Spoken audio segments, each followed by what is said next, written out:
ఒక్కోసారి ఒంటరిగా కూర్చొని ఏడ్చిన గంటలు గంటలు ఏడ్చుకున్న రోజులు ఉన్నాయి, పరిస్థితి అర్థం కాక.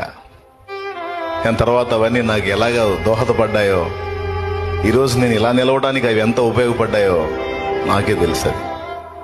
అలాగే ఈరోజు నువ్వు పొందుతున్న అనుభవాలు భవిష్యత్తులో నీకు ఎలా మారబోతున్నాయో భవిష్యత్తులో చూస్తూ ఉండవు పక్క. దేన్ని బట్టి కూడా కలత చెందొద్దు, కృంగిపోవద్దు, చావాలి అనుకోవద్దు, చావును కోరవద్దు, నిరాశ నిస్పృహలను దరిచేరనియొద్దు. దేవునికి తెలియకుండా మన బతుకుల్లో ఏశావు లేరు, దేవునికి తెలియకుండా మన బతుకుల్లో ఫరోలు లేరు, దేవునికి తెలియకుండా మన ముందు గొల్యాతులు రాలేదు. దేవునికి తెలుసు మన మహిమ నిమిత్తమే అవన్నీ మనకు అనుమతించాడు. ఎంతమంది విశ్వసిస్తున్నారు? నా మహిమ నిమిత్తమే నాకు ఈ పోరాటాలు దేవుడు ఏర్పాటు చేశాడు. నేను ఫేస్ చేస్తున్న పోరాటాలు నా మహిమ నిమిత్తం డిసైడ్